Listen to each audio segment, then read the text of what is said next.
Ito ang radyo ng bagong henerasyon. Sumasahimpapawid sa pamamagitan ng internet at live streaming. Radyong pinagkakatiwalaan ng sambayanang Pilipino.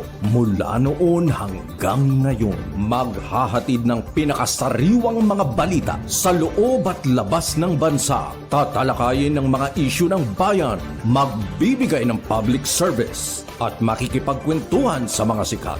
Mula sa puso ng Metro Manila, sumasahimpapawid. Live ang DZGG, ang radyo ng bagong henerasyon. DZGG is a proud member of the Philippine Online Broadcasters Association. Mga masugid naming tagapakinig at taga-subaybay, matutunghayan at mapapakinggan natin ang programang pinamagatang Mga Lihim na Kalatas tuwing linggo ng gabi. Layunin ng Lihim na Kalatas ay makapagbahagi ng mga kwento ng buhay ng bawat tao at makapagbigay ng inspirasyon. Maaari kayong magbigay ng mga reaksyon, kuro-kuro o suwestyon. Tulungan natin ang mga nagbahagi ng kanilang mahalagang kwento o istorya na magkaroon ng katahimikan at masagot kahit papaano ang mga katanungan sa kanilang isipay gumugulo. Maaari tayong makatulong sa pamamagitan ng inyong boses at komento. At ito ay pangungunahan ng ating tagapagsalaysay na si Miss Tani Capiral. Atin siyang makakasama tuwing araw ng linggo sa ganap na alas 8 ng gabi. Subaybayan at pakinggan natin ang mga kwento ng buhay at sa inyo ng DZGG. Inyo ito, dito, kayo ang bida. Isang programang katutulugan ng palaman ukol sa mga gawan, pagpapakaso at mamamahal sa barangay. Ang programang barangay ay pinalahan ng mga proyekto at pagpapakabuhan ng mga bagong programa sa barangay. Makikilala din dito ang mga opisyal na naglingkod at naghahangad magserbisyo sa barangay. Halika kayo, mga kabarangay, manood at kilatisin natin ang ating mga opisyal ng barangay. Samahan sina Rolly Bonyon at Boyet Guillermo sa kanilang isang oras na programa mula ika-11 ng umaga hanggang ika-12 ng tanghali, tuwing Lunes hanggang Biyernes. Barangay in Action! Narito na ang mga pinagpipitagang host ng programa. Balitang Pilipinas Worldwide! Programang siksik sa balita, komentaryo at serbisyo publiko. Ang mga balita ay tatalakay ni Boyet Guillermo, magbibigay ng puro-puro at paglilinaw sa likod ng mga balita na nagmumula sa sikat na tao. Sa bahagi ng Balitang Pilipinas Worldwide, hindi mawawala ang serbisyo publiko para sa mga kababayan na nangangailangan ng tulong. Balitang Pilipinas Worldwide. Narito ang pagkaking balita si Boyet Guillermo.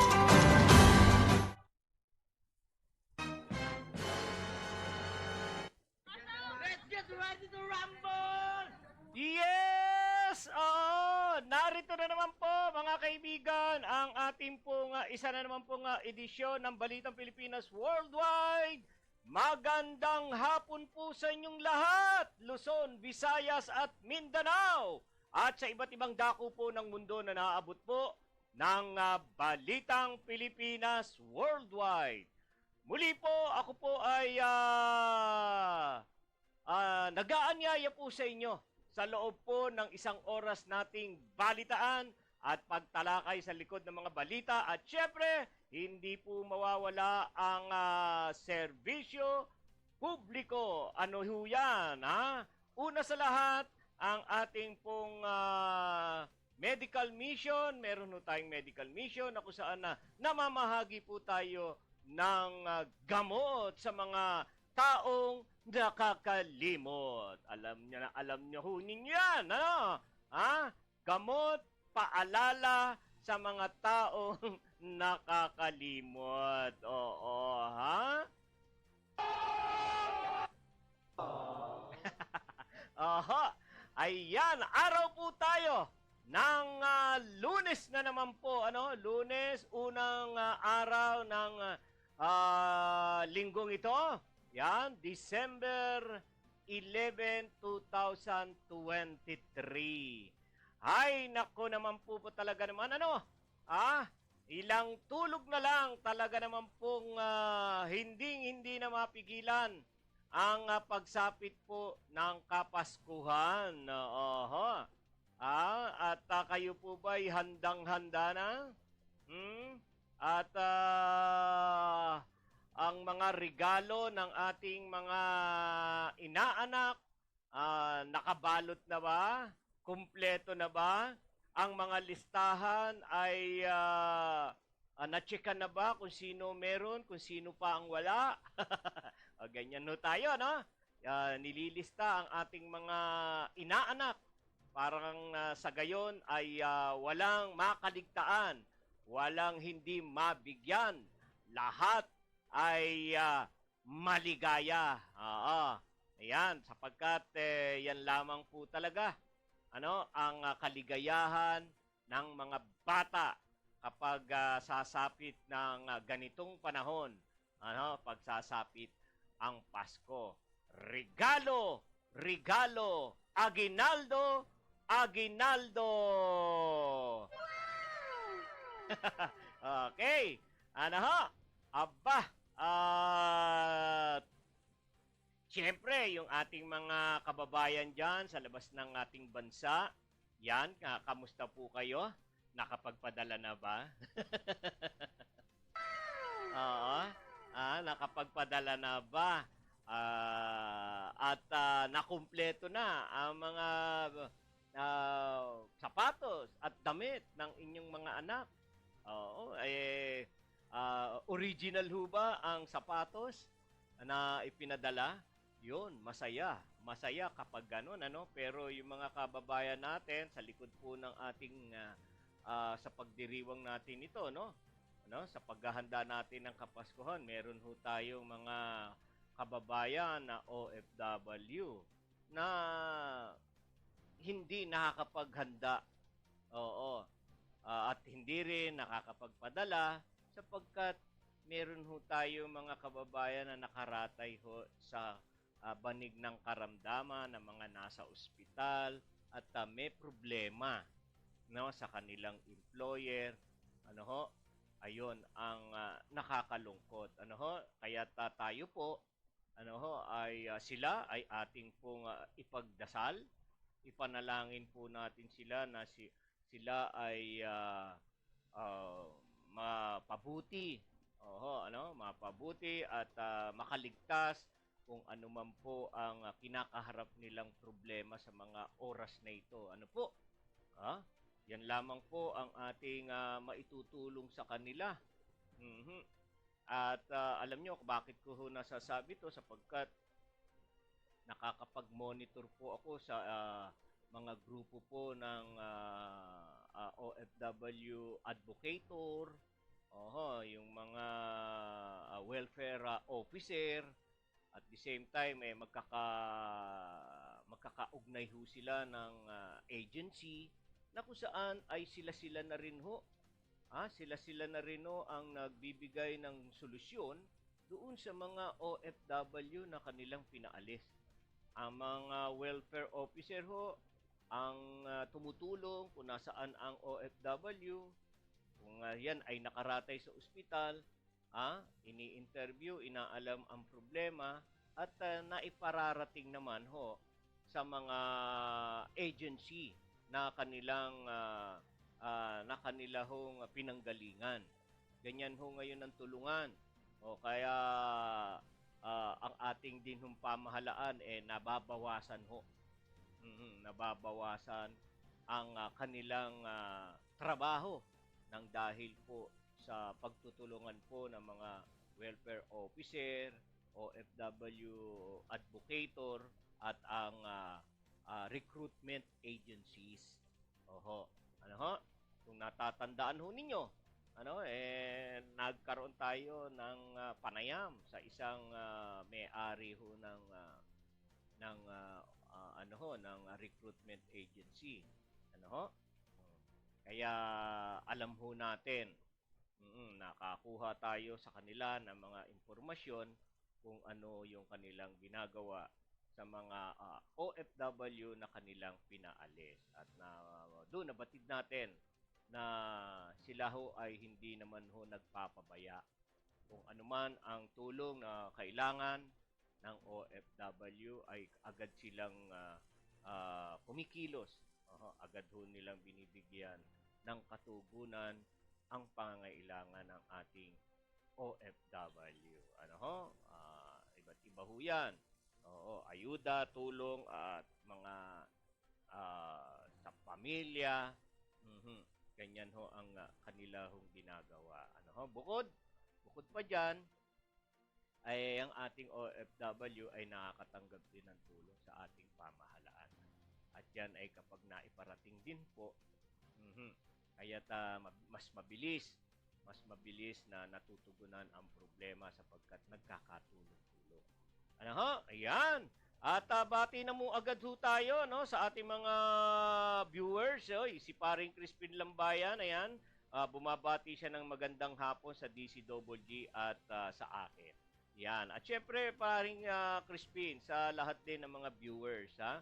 Oy, si Ses. Hello, Ses. Amar. Yan, si Ses Amar. Ang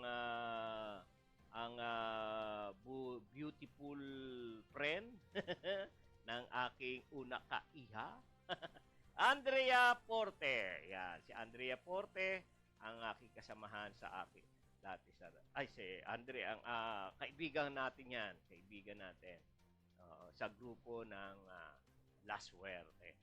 Okay, so wag kakalikdaan ang pag-share, i-share ang programang ito para naman yung mga kaibigan at yung mga regular nating mga viewers mabatid nila na tayo ay on air na, no?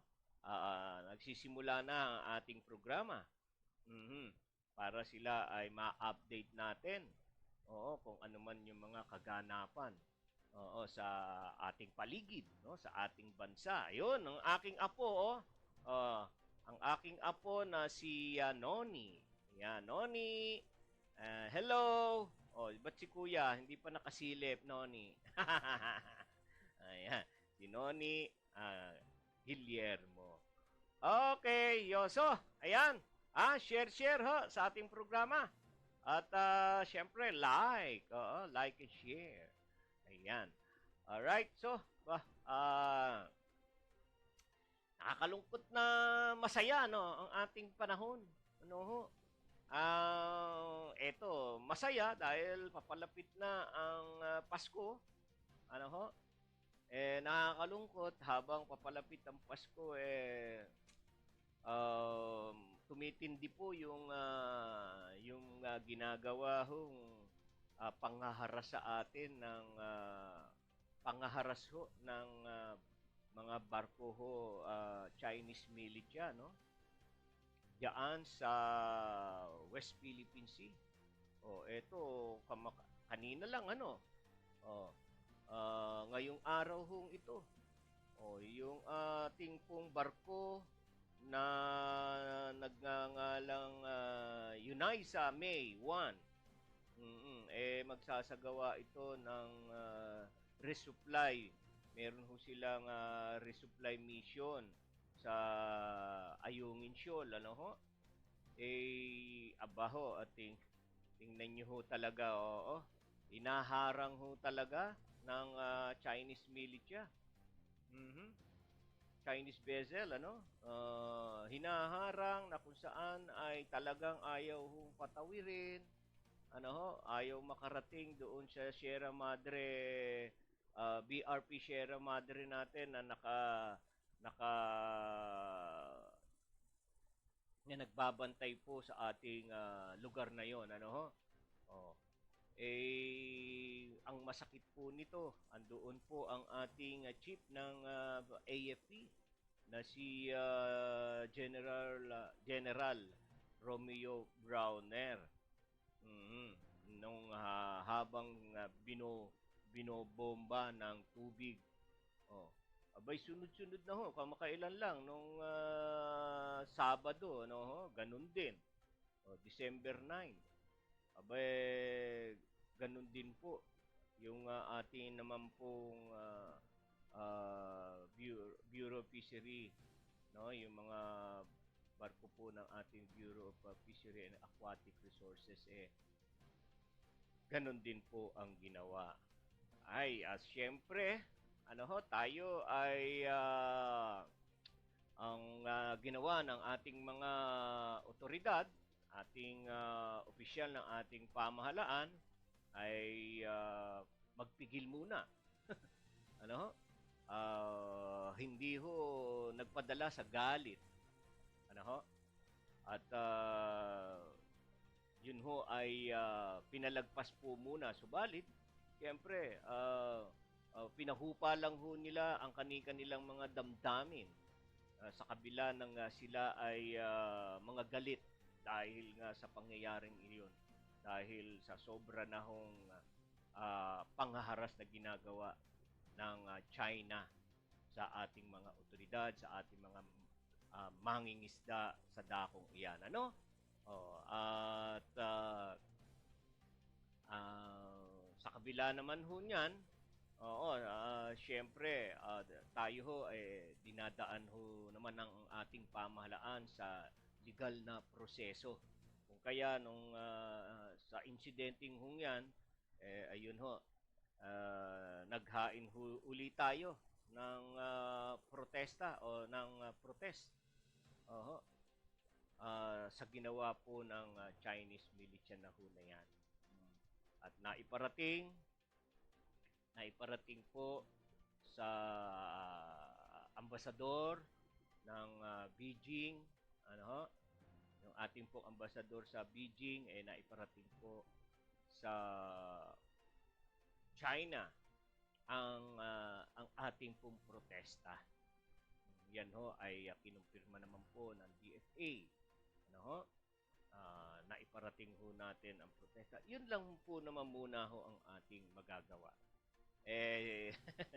Sa ganang atin, ano, kahit ba magtatatambak ho yan, tumaas ang mga bilang ng protesta natin, ng mga inihaing protesta, ano ho, sa International Court o diyan sa UNCLOS, ano ho, ay siguro naman ho, sa dami po no na ginawa nila, reklamo na inihain natin, sa dami ng reklamo na inihain natin, doon ho ay nagpapakita tayo na tayo ay mga kalmado. Ano ho? Pinatutunayan natin na kalmadong-kalmado at pasinsyado. Yan, ha? Mga pasinsyado pa rin ho ang ating mga opisyal ng ating pamahalaan. No? At sila ay hindi ho nagpapadala sa bugso ng damdamin sapagkat alam natin lahat, ano, kapag pinakawalan ho natin or ano tawag dito, sinunod natin yung bugso ng ating damdamin, diyan ho tayo no nakakagawa ng hindi maganda. Ano ho? Nakakagawa tayo ng kapalpakan. Kaya yung bagay na yun ay hindi ho umiral. Hindi ho pinairal ho ng ating mga otoridad na mga nagbabantay at nagtatanggol diyan sa West Philippine Sea. Nasa kabila ng marami ng panghaharas na ginagawa sa atin ay nagiging kalmado. Napakaganda ho, ano? Napakagaling po talaga ng ating mga opisyal. Oho. Dahil alam niyo ang pagiging kalmado. Ang pagiging kalmado kumbaga sa ano natitiis pa ho natin yun Kayang-kaya pa ho nating ma-overcome yung ating bugso ng damdamin. Ano, kaya nananati ang kalmado. At siyempre, May takdang panahon yan. May takdang panahon, oras, na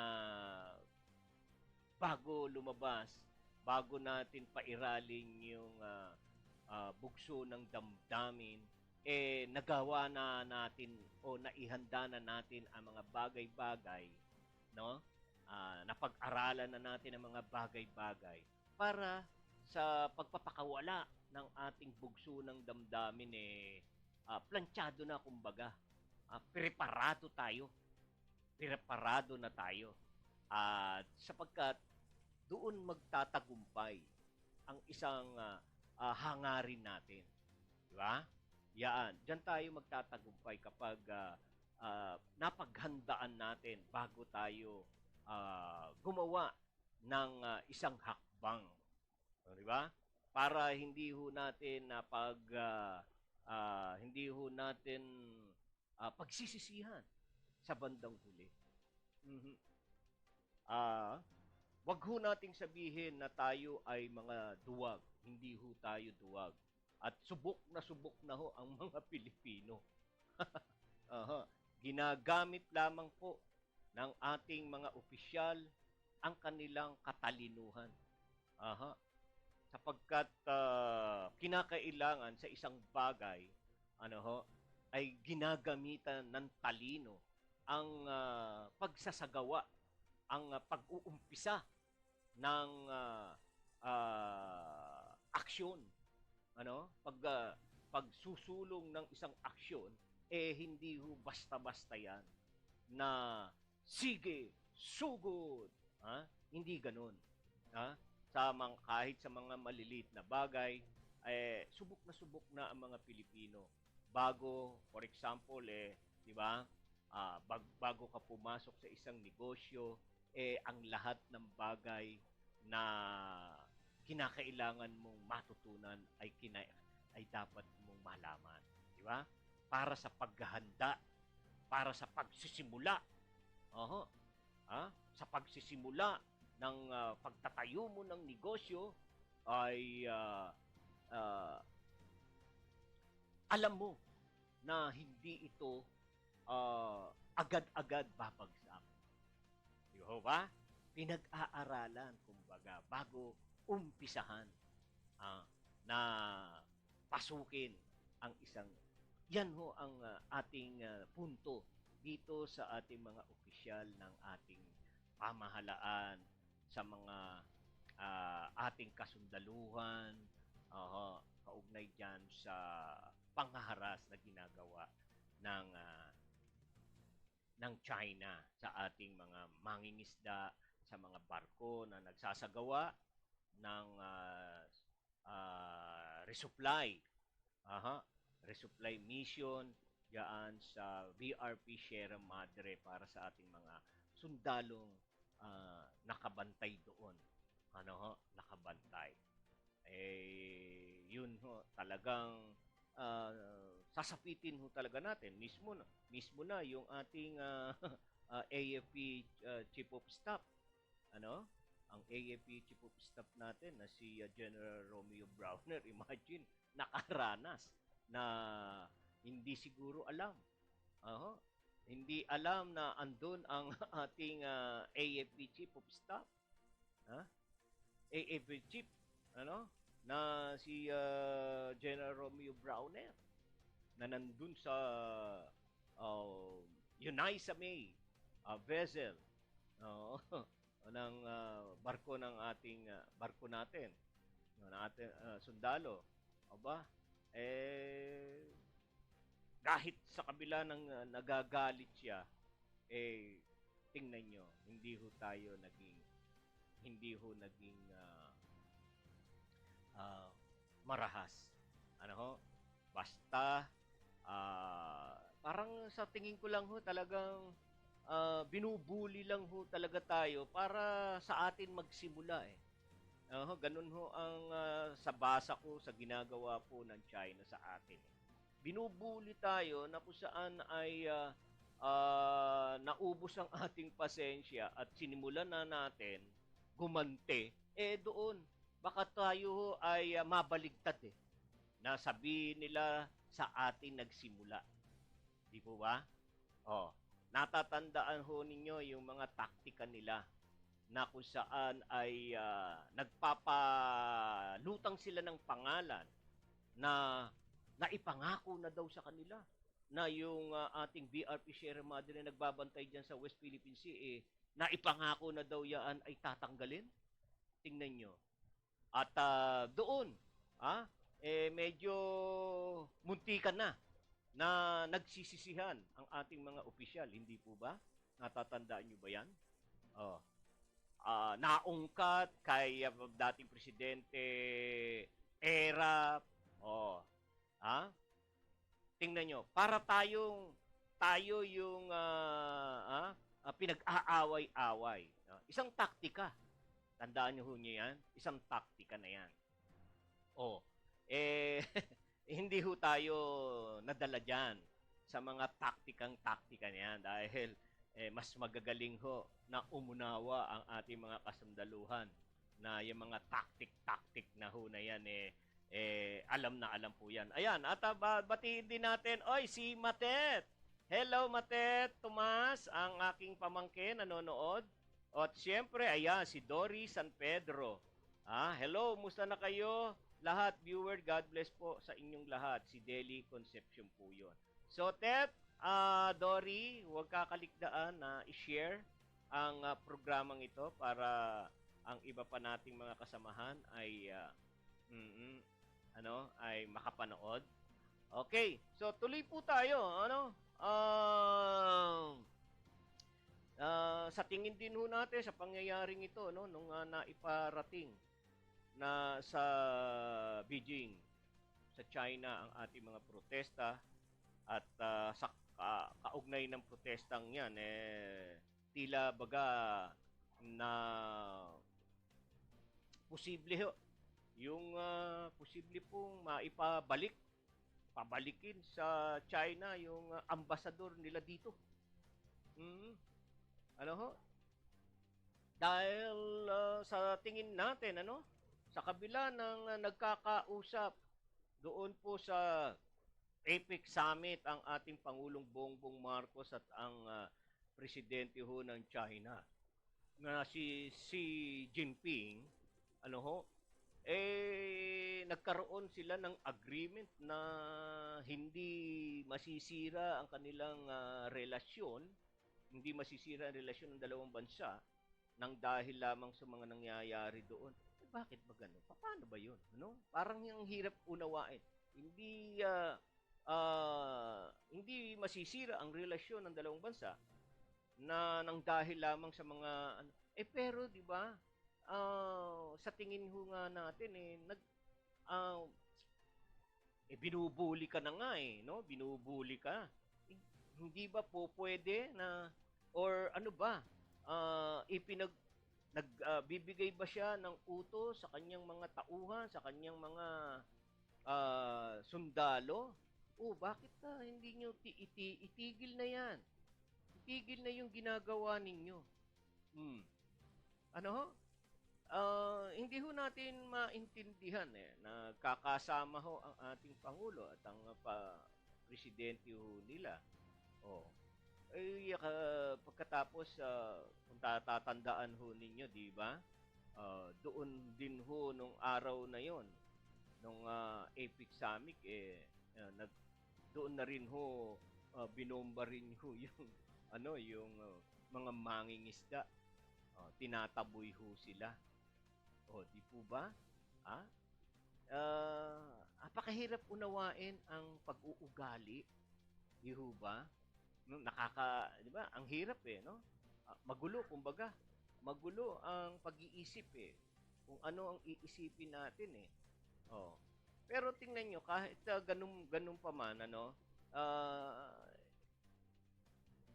focus lang ang ating mga opisyal. Diretso lang, gawin lang ang nararapat na hindi tayo gaganti. Hindi sa atin magsisimula. Kasi doon parang ginigirian tayo, Walang iniwan sa bata na dalawang bata, tatandaan pag may nakita na ba kayong dalawang bata na Halimbawa, yung isa tigasin. Ah, ginaganon-ganon yung kanyang gustong awayin. Yung isa naman, naka-ready lang, kaporma lang, pero hindi siya nagsisimula, no, na bumigay or umigkas yung kanyang kamao. Pero lagi siyang binabanggang-bangga ganon. Sinisiko para ba pumalag, gano'n? Ah, para bang may tawag tayo diyan na ginigirian ka na. Kasi sa manok 'yun eh. Yun. Ginaganon-ganon ka na eh. Di ba? Pag ginaganon ka na, may nakita tayong mga ganyang bata pag gusto nila mag-away. Gustong awayin yung oh, ah, medyo hipuin mo nga. May mga bata ganyan. No? Sige nga, kung matapang ka, hipuin mo nga. Di ba? Anong araw ganyan kung may nakikita kayong mga bata. Ganun ho eh. Ganun sa tingin ko eh. Parang ganun ho ang ginagawa sa atin itong China eh. Oo. Tayo ang kumbaga sa iniinis tayo, ginagalit tayo para simulan natin o sa ating magsimula yung tawag diyan. Sa ating magsimula ang gulo. Ano ho? Siguro doon meron din ho silang taktika na sa atin din isisisi. Kayo baka ipakalat niya sa buong mundo. Ang Pilipinas ang nagsimula. Sa kaguluhan na yan. Hindi ba? Di sira tayo sa international. Di ba? Iba-iba. Iba ang mga pamamaraan nila eh. Mga diskarte ho nila. Yung mga taktika nila. Kaya yun, hindi ho nagpapadala ang ating mga opisyal sa mga taktika na yan. Nagiging patuloy lang ho ang ang pagiging kalmado. Kalmado ang mga damdamin ng ating mga opisyal. Kaya't ayaw ho din talaga natin sa atin magsimula at alam ho natin ang kahihinatnan niyan kapag tayo ay nagpadarag, tayo ay nagpadala sa bugso ng ating damdamin. Marami ang mawawala, masasakripisyo sa atin ang ating ekonomiya. Hindi na ho natin diyan makikita kung tayo ay mahina o malakas. Kung kumpleto o hindi ang ating mga armas, hindi na ho yan. Iba ho ang Pilipino. Hindi na ho yan tulad nga ho na sinasabi ko sa inyo, ang unang mga tao na nagtanggol sa ating bayan, sa ating bansa, gulok nga lang ho eh. Laban na! Di ba? Tabak lang nga ho ang gamit eh. Ang ating armas eh. Laban na. Sibat. Wala pa hong sibat nun. Di pa na yata sibat nun. Tingnan niyo po. Pero nakasabay, nakapaglaban tayo at hindi nagtagal, nabawi natin ang ating bayan sa kamay ng mga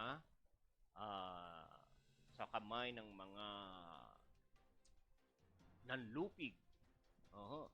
Sa kamay ng mga sumakop sa ating bayan. Di po ba?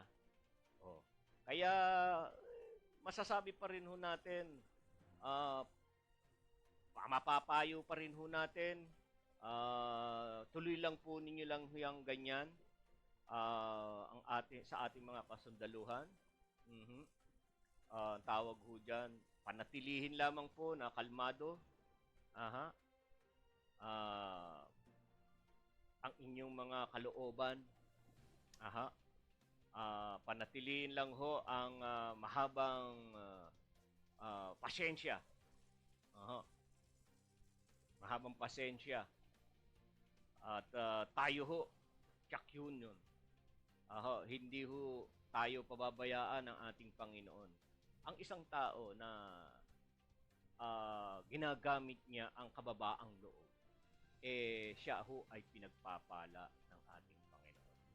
Kaya sa marahil, ito ang ginagawa ng ating mga opisyal ng pamahalaan, nagiging mababa ang kanilang loob, hindi nagpapadala sa bugso ng damdamin, hindi nagpapatukso kahit kahit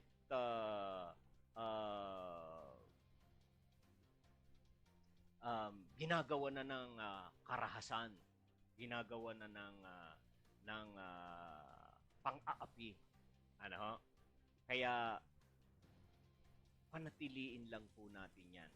Oho. Ang Diyos ay hindi ho ang Diyos ho ay hindi nagpapabaya. Ang Diyos ay pumapanig. Oho, ang Diyos ay panig po sa tao, sa bansa na mapakumbaba, mababa ang loob, sa taong mababa ang loob. Ano? At hindi padalos-dalos. Ano? Kaya't sumasa atin ang ating Panginoong Diyos sa laban nating ito kung marami na hong pinatunayan ng ating Panginoon. Ano? Pagdating ho sa war, sa digmaan, kung natatandaan ho ninyo, ang Israel nga po, di po ba? Napakaliit na bansa. Kahit pagtulungan ng iba't ibang mga bansang kaaway nila, pero hindi matinag-tinag ang bansang maliit na yon, subalit malakas sapagkat ang lakas nila ay nagmumula sa ating Diyos na lumikha. Kaya naniniwala tayo, sumasa atin ang ating Diyos, sumasa atin. Ano? Kaya tuloy lang po, panatilihin na kalmado ang ating mga kalooban. Alright? So, yan. Tayo po ay, Maring Elena Ramos. Ayun, nanonood na si Maring Elena. Hi pare, good afternoon. DCWG viewers, Merry Christmas at God bless you more. Yan, si Maring Elena Ramos from Tansa, Cavite. At ayun na, ang aking kagrupo. Oo, nanonood na sila. Mare, share sa programa para ang iba pa nating mga kaibigan ang malaman nila na tayo ay patuloy pa rin na nagla-live at ginagawa at ginagampanan natin yung ating tungkulin na makapaglingkod sa sambayan ng Pilipino para sa mga balitang ito. Alright, so yan, kaugnay po pa rin ho niyan, ha? Kaugnay pa ho ng pangyayari ho dyan sa West Philippine Sea. Mariing pong ang liderato ng Kamara. Kinundi na po yung panibago nga pong pangharas ng China sa West Philippine Sea. Ayan, at mariing kinundi na po ng ating pong Speaker of the House na si Ferdinand Martin Romualdez. Yung mga pong panibagong pangharas ng Chinese Coast Guard sa 3 pong bangka ng Bureau of Fisheries and Aquatic Resources yan ho sa West Philippine Sea. No, para ho kay Speaker Romualdez, ang pag-atake daw po sa ating mga bangka o sa bangka ng BIPAR na isang humanitarian mission ay kinukonsidera na iyon ay paglabag sa international norms at direktang umahamon sa soberanya at karapatan ng Pilipinas. Oo, matik na ho sa atin yan. Paglabag ho talaga yan, ano? Siyempre ho,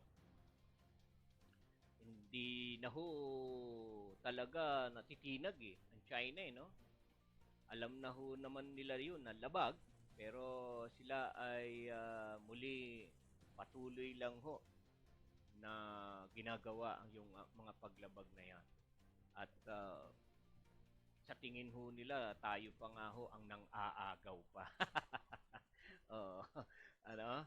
Sa pinaninindigan nila kanila ang West Philippine Sea dyan. Ano? Oh, kaya yun. Alright. So,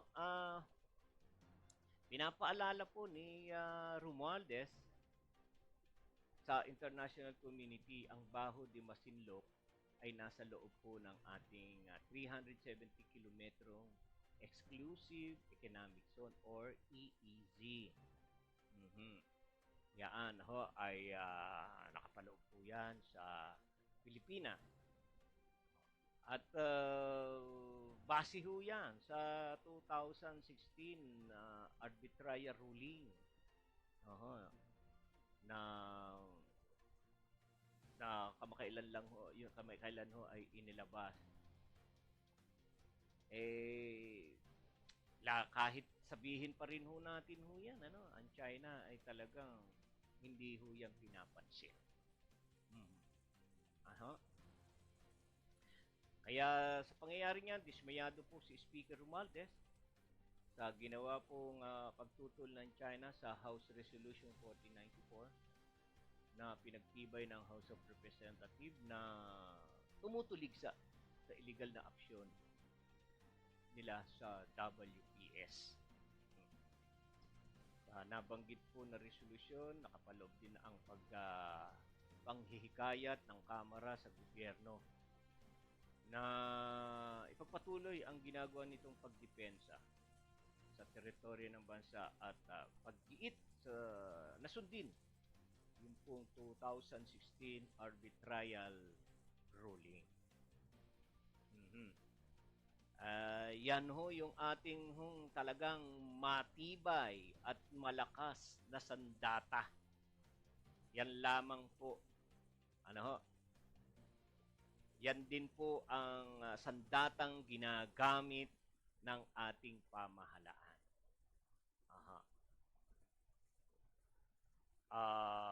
Makikita po ninyo, di ba? Mga sandata hindi mapaminsala. Hindi mapaminsala sa kapwa. Ano ho? Na kung saan, kung susundin lamang po, wala namang ho talagang magiging problema.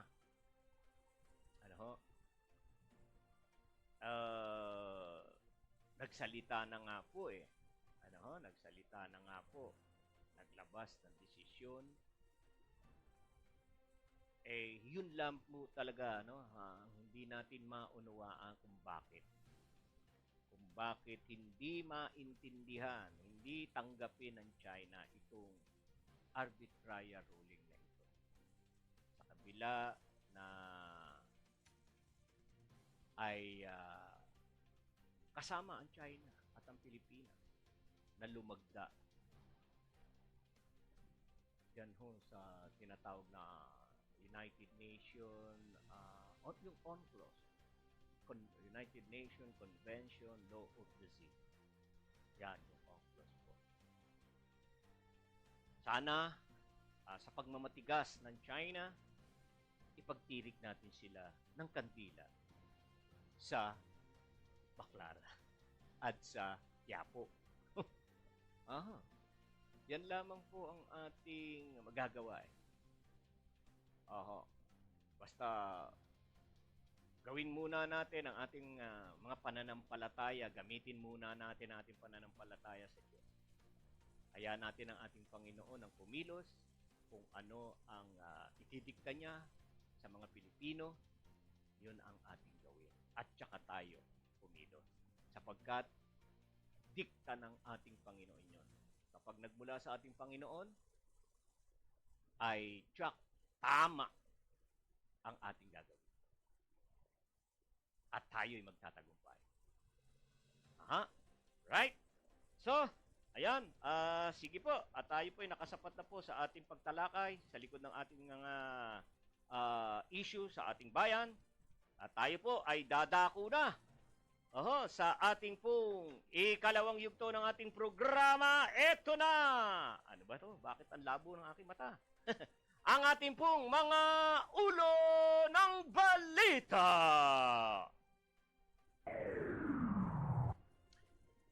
Liderato ng Kamara, kinundi ng panibagong pangharas ng China sa West Philippine Sea! Tatlo pang LEDAC priority bill, lumusot na sa ikalawang pagbasa ng Kamara. 27 OFW na galing Israel, nakatakdang umuwi ng bansa ngayong araw. Department of Agriculture, sinimulan na ang pag-i-inspeksyon sa mga palengke upang matiyak ang presyo ng supply ng mga bilihin. Department of Education, pumalag sa maliit na budget sa pagpapatayo ng school building.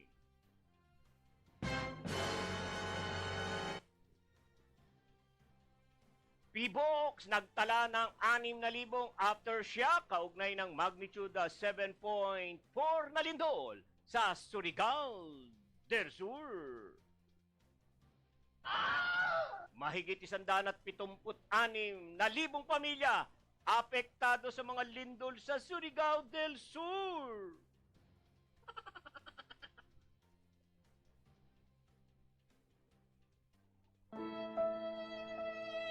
Senado nangangamba sa isasagawang Christmas convoy sa West Philippine Sea.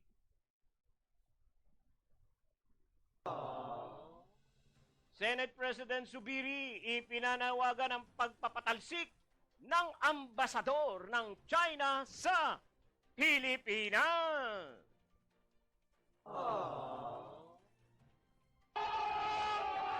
Samantala, umabot na sa 785.8 milyong piso ang pinsala sa infrastruktura sa Davao Region at Caraga.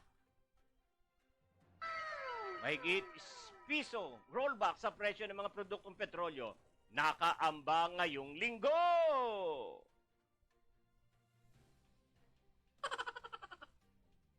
Grupong Piston maglulunsad ng nationwide strike.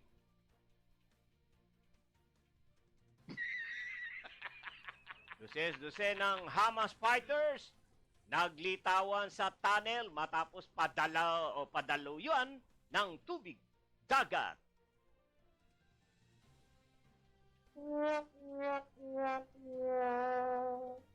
Mariing kinundi na ni Speaker Ferdinand Martin Romualdez ang panibagong pangharas ng Chinese Coast Guard o CG sa tatlong bangka ng Bureau of Fisheries and Aquatic Resources o BIFAR sa West Philippine Sea.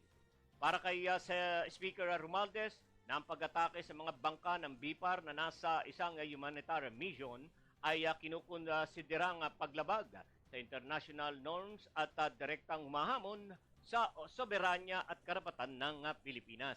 Ipinaalala ni Speaker Romualdez sa international community na ang Baho de Masinloc ay nasa loob ng 373 kilometrong Exclusive Economic Zone or EEZ ng Pilipinas na pinagtibay ng 2016 arbitrary ruling na hindi pinapansin ng China. Dismayado rin si Speaker Romualdez na ginawang pagtutol ng China sa House Resolution 1494 na pinagtibay ng House of Representatives na tumutuligsa sa illegal na aksyon nito sa West Philippine Sea.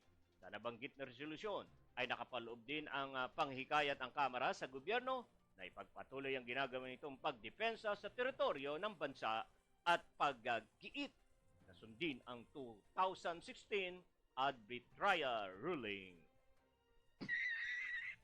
DZGG. Lumusot na sa ikalawang pagbasa ng House of Representatives ang tatlong panukalang batas nakasama sa mga prioridad ng Legislative Executive Development Advisory Council o LEDAC.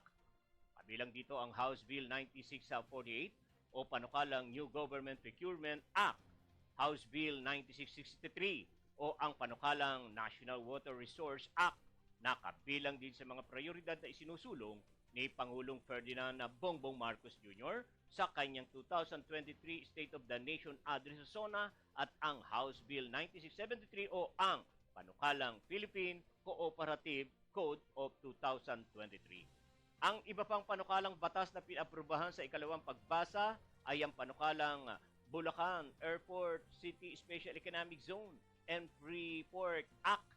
Gayun din ang panukalang Revised Government Auditing Code of the Philippines at panukalang institutionalization ng pagkakaloob ng teaching supplies allowance sa mga public school teachers. DZGG.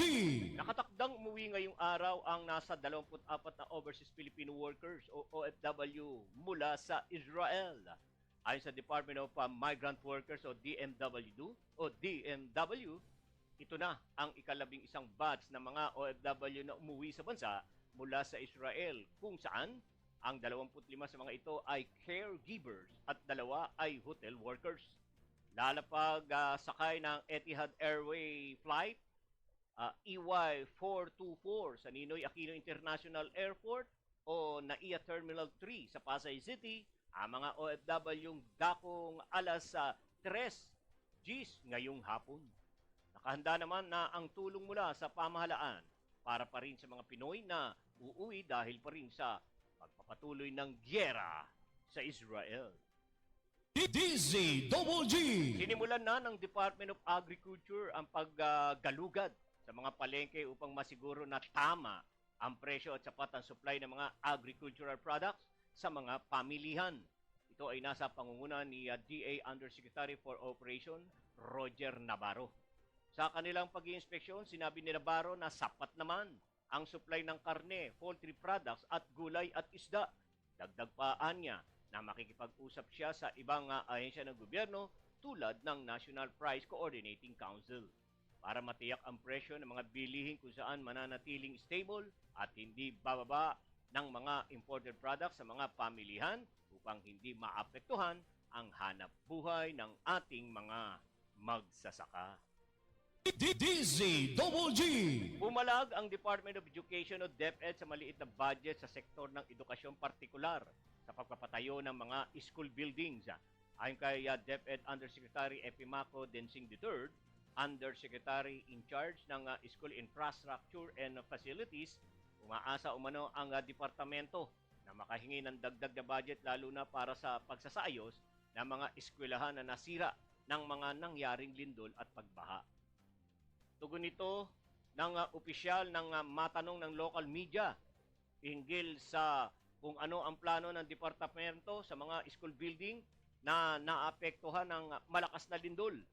Inausap rin umano ng DepEd ang Department of Public Works and Highway upang ang mga gagawing school buildings ay maging resilient sa malalakas na lindol at bagyo. Target din umano ng departamento na alisin na ang mga makeshift classroom o temporary learning spaces at mapalitan ito ng mga bagong gusali para maayos na makapag-aral ang mga bata. DZGG. Umaabot na sa mahigit 6,000 ang naitalang aftershock ng PhilBoc kaugnay sa magnitude 7.4 na lindol na hinantuan sa probinsya ng Surigao del Sur. Ayon sa National Disaster Risk Reduction and Management Council o NDRRMZ, nananatiling nasa 829 na pamilya o katumbas ng 3,310 na individual ang nasa 7 evacuation centers habang may 27 pamilya o 86 na individual ang nasa labas ng evacuation centers. Naitala rin may nangyari ring guho ng lupa dahil sa lindol.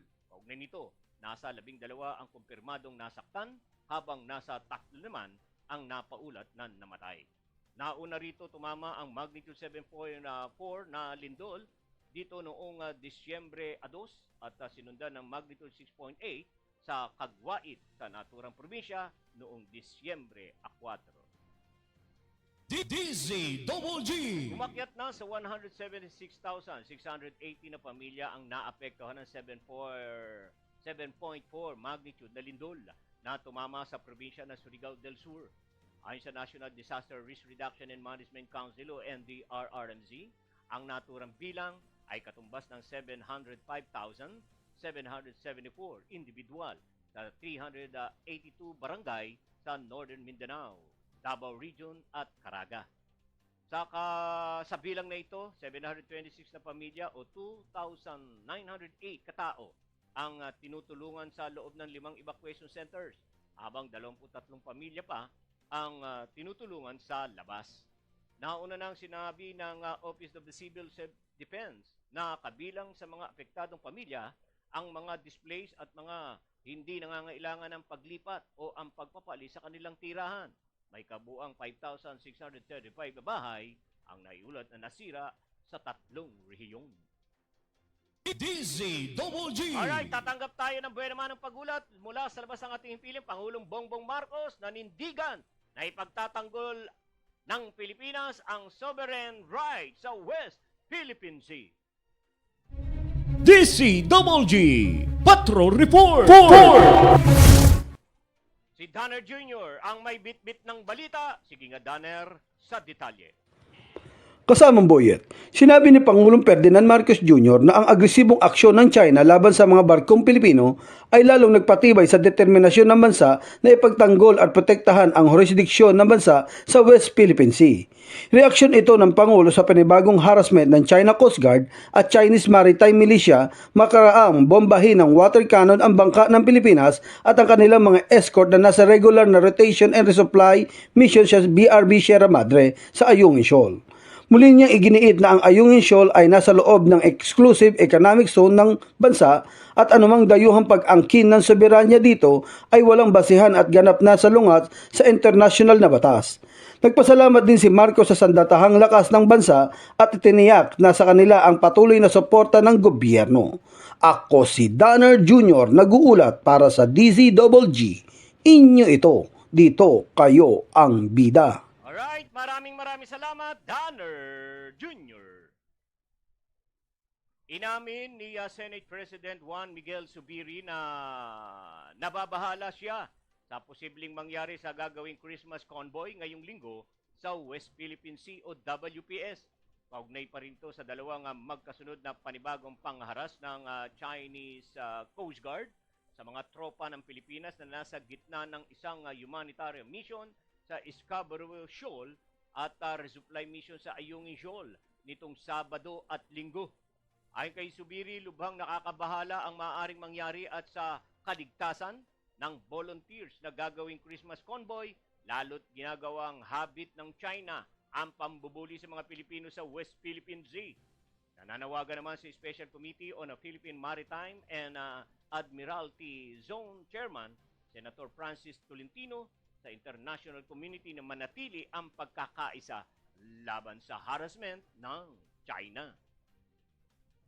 DZGG. Huling hinimok ni Senate President Juan Miguel Zubiri si Pangulong Bongbong Marcos Jr. na patalsikin na ang ambasador ng China sa Pilipinas.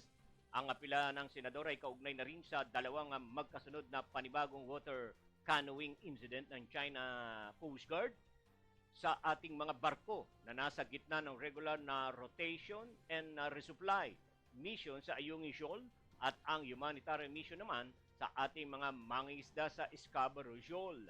Inihirit muli ni Zubiri kaya Pangulong Marcos na papauwiin na sa China si Ambassador of China to the Philippines na si Wang Zilian dahil wala naman anyang nagawa ito para tugunan ang patuloy na pag-atake ng China government sa ating mga tropa na nagbabantay sa West Philippine Sea at sa ating mga mangingisda. Tinawag din ng Senate President na walang puso ang China dahil sa gitna ng humanitarian mission ay patuloy pa rin hinaharas ng mga ito ang ating mga kababayan. Sinabi pa ni Zubiri na sa huling insidenteng ginawa ng China ay hindi lang ito nag-iwan ng pinsala sa mga barko ng bansa, kundi inilagay din ito sa panganib ang buhay ng mga Pilipino.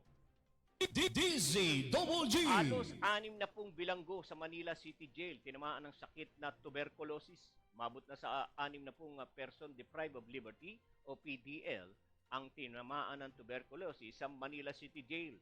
Ayon kay Jail Officer 1 Elmer Jacobe, spokesperson ng Bureau of Jail Management and Penology o BJMP Manila, sa ngayon ay naka-isolate at sumasailalim sa gamutan ang mga may sakit na bilanggo. Pinagtutuunan din ang lagay ng iba pang preso para maiwasan ang hawahan at pagtaas ng kaso ng TB sa kulungan. Ang masikip at mainit na kulungan ang dahilan ang pagkakaroon ng sakit at hawahan sa mga bilangguan.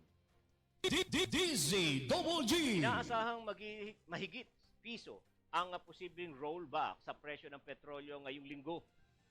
Batay sa pagtaya ng mga oil industry, posibleng magbawas mula 1.50 centavos hanggang 2 piso sa kada litro ng gasolina. Magkakaroon din ng price cut sa diesel na tinatayang nasa 160 pesos hanggang 190 pesos. Sa kerosene naman, 1.40 hanggang 1.70 kada litro ang rollback nito. Ayon sa oil players and oil price rollback, ay dulot ng naging paggalaw ng presyuhan ng petrolyo sa merkado sa nagdaang 4 na araw. DZGG. Nagsagawa ng 2 araw na nationwide transport strike ang grupong Piston or magsasagawa. Ayon sa Piston, magsisimula sa December 14 at 15 ang kanilang tigil pasada sa Metro Manila, Central Luzon at Southern Luzon. Sabi ni Piston President Moody Floranda, hanggat hindi ibinabasura ang modernization program at consolidation deadline sa December 31, hindi sila titigil sa pagsasagawa ng kilos protesta. Ito ay lalo pat papatayin mano na rin ang kanilang kabuhayan pagsapit ng Enero sa susunod na taon. Lalahok din na kilos protesta ang iba't ibang militanteng grupo gaya ng Kilusang Mayo 1 or KMU. DZGG. Pinagdadampot ng Israeli forces ang dose-dosenang Hamas fighters sa Gaza na makaraang maglitawan ng mga ito mula sa mga pinagtataguang tunnel. Nabatid na kinargahan ng maraming tubig dagat ng Israel ang mga lagusan kung saan nakatago ang mga armas at pagkain ng mga militante. Nabatid na 2 high-volume pumps ang ginamit ng Israel, kaya ang ilang taguan ng Hamas ay nagiba dahil sa lakas ng pressure ng tubig. Bago ikinulong ang mga ito, kinumpiska ang kanilang mga hawak na armas at tinanggalan din ng damit dahil sa posibleng pagkukubli nila ng pampasabog. Makikitang tinalian ng mga militante bago isinakay sa mga truck para ilipat sa iba't ibang bilangguan. DZGG. Alright, tatanggap tayo ng pagulat mula naman sa ating labas ng bansa. Mahigit 30 katao mula sa 13 bansa pinatawa ng sanksyon ng US dahil sa human rights violation. DZGG. Patrol Report. Aabot sa mahigit 30 Guillermo ang naroroon. Sige nga, Dan, idetalye mo. Aabot sa mahigit 30 katao ang sinampahan ng sanctions ng Estados Unidos nang dahil sa mga naging paglabag ng mga ito sa karapatang pantao. Sa isang pahayag ay sinabi ni United States Secretary of State Antony Blinken na abot sa 37 ang bilang ng mga individual mula sa 13 mga bansa ang pinatawan ng US Treasury and State Department ng sanctions at visa restrictions. Kabilang sa mga ito ay ang ilang Iranian officers na umano'y sangkot sa pagtatarget sa mga US officials. Kung maaalala, sa nakalipas na mga taon ay umabot na rin sa mahigit 150 mga individual at mga entities mula sa iba't ibang mga bansa ang pinatawa na rin ng sanctions ng Estados Unidos, tulad na lamang ng pag-freeze sa kanilang mga US assets nang dahil pa rin sa pagkakasangkot ng mga ito sa mga issue na may kaugnayan sa pang-aabuso sa karapatang pantao. Ito si Dance Guillermo nagulat para sa DZGG.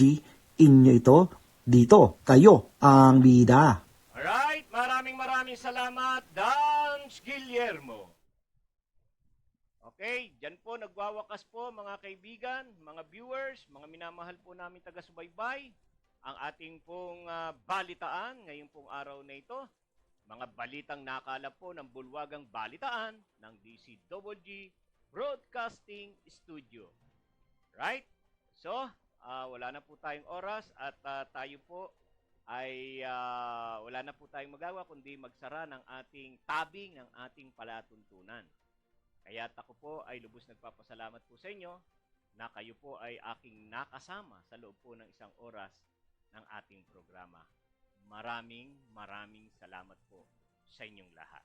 Huwag po kayong magsasawa na tangkilikin ang ating programa.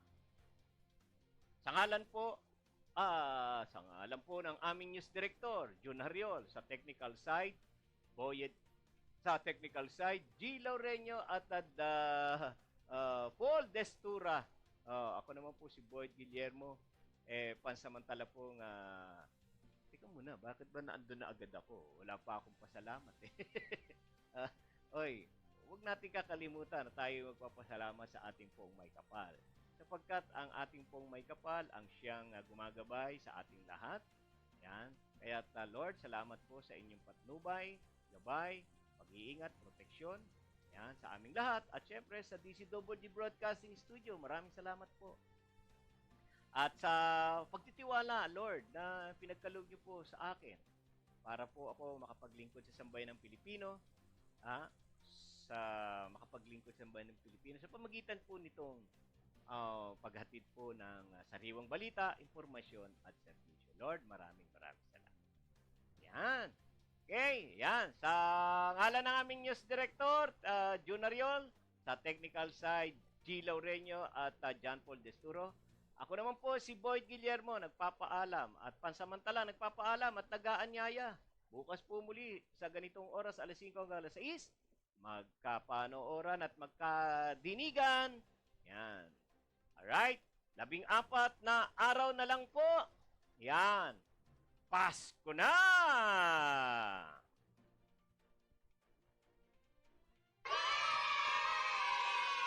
Alright, so maraming salamat. Magandang gabi po sa inyong lahat. Diyos mabalo sa inyong gabos.